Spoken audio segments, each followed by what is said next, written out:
This is the most bizarre prison I've ever seen. Men and women are kept in the same cell, and they share a single bathroom and toilet. People here have no privacy whatsoever. Everyone is as exposed as a newborn baby.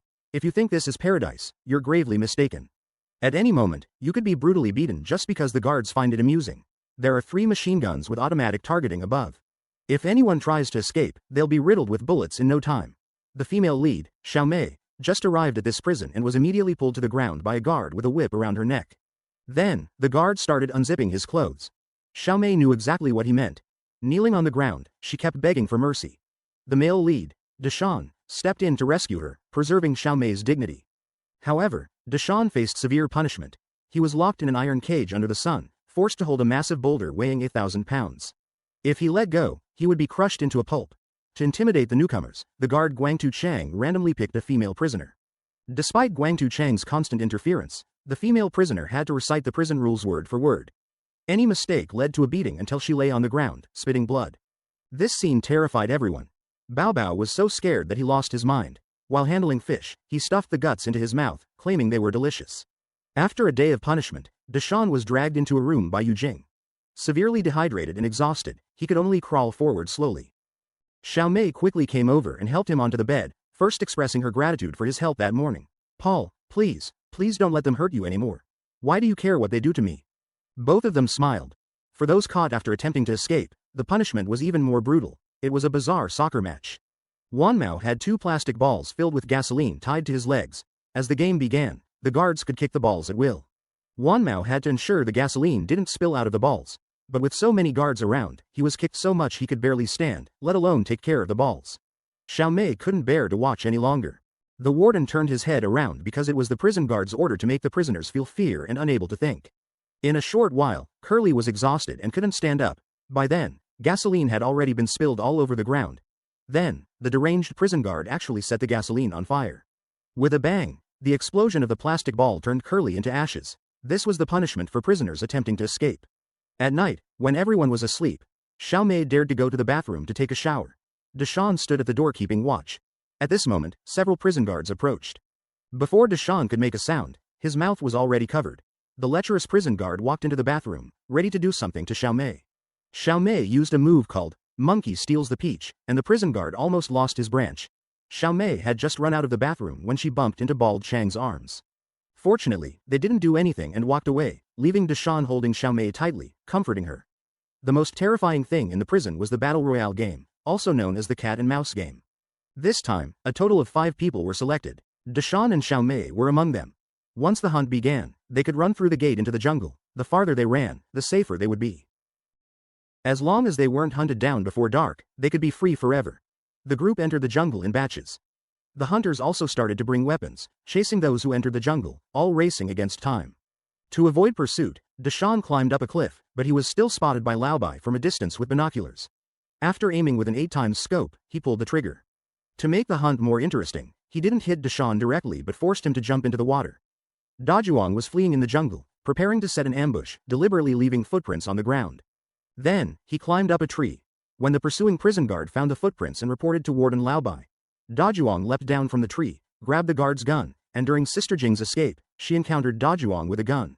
She wanted to team up with Dajuang for mutual support. However, Dajuang directly refused, feeling that having one more person was just a burden, and he would have a better chance of winning on his own. It seems he was still too young to understand the principle that running away with a partner is less tiring. Wang Mao had just arrived at an open area when Xiaohazi drove a bulldozer straight towards him. The blonde-haired man hurriedly lay on the ground, narrowly escaping danger. At this moment, the orc jumped off the vehicle. The blonde-haired man intended to stab him, but was kicked to the ground by the orc.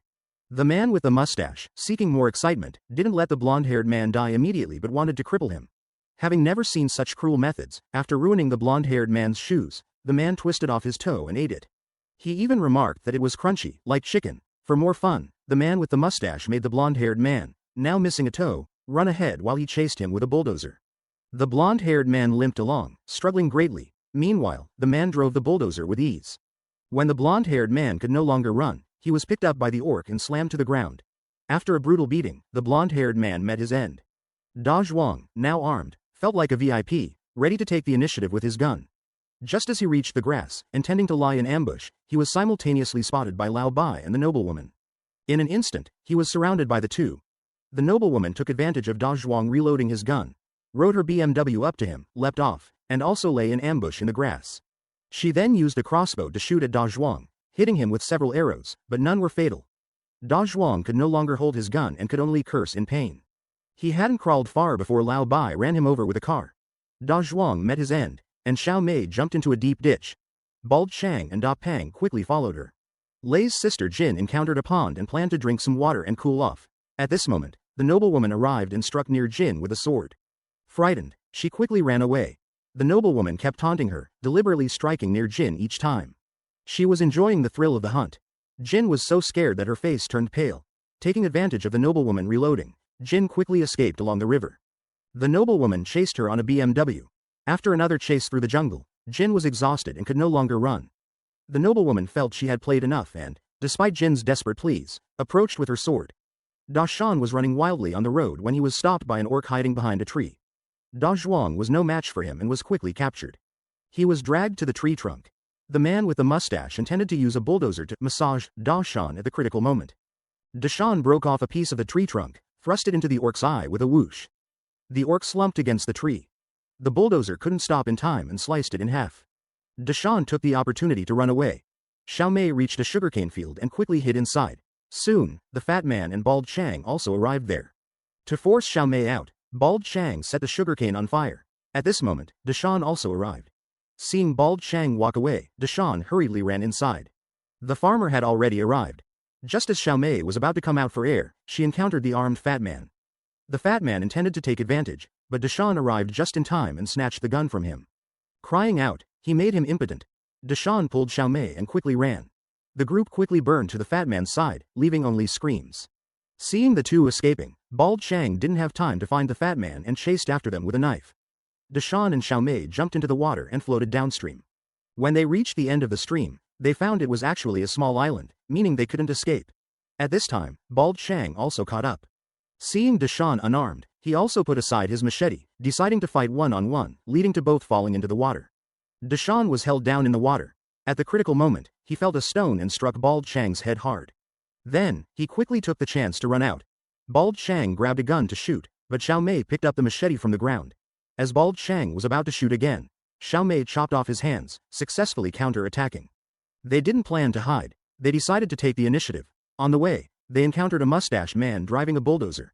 The mustache man chased them with a gun. Da Shan had Xiao Mei go ahead to distract the mustache man. While the mustache man was busy shooting, Da Shan quietly approached from behind with a machete and killed him with one strike. With a vehicle and weapons, they drove straight to the concentration camp, breaking through the fence, and the prisoners began to fight back. Several fighter jets took off. They were going to support the concentration camp. Under Da Shan's leadership, the prisoners opened the guards' armory, took up weapons, and launched a fierce counterattack. Xiao Mei came to sabotage the surveillance room, and the noblewoman followed her in. Unexpectedly, he was no match and was easily countered by Xiao Mei. Although a large number of reinforcements arrived, the prisoners were not to be outdone and fought back desperately. During the fierce battle, Da Shan shot and blew off Warden Lao Bai's head. Seeing the bombers approaching, Da Shan quickly led the prisoners into the jungle to hide. Just as the guards were about to enter the camp to search, they were blown to bits by the bombers. Da Shan and his group achieved victory and from then on lived a carefree and prosperous life on the island, expanding their lineage. The movie, Camp Hunt, ends here. Where there is oppression, there is resistance. Da Shan couldn't stand the warden's brutal behavior and rose up to resist, eventually taking down the warden. This movie teaches us that being a bad person leads to no good end. Alright, if you want to see more great movie reviews, please follow me. Bye bye. Yeah.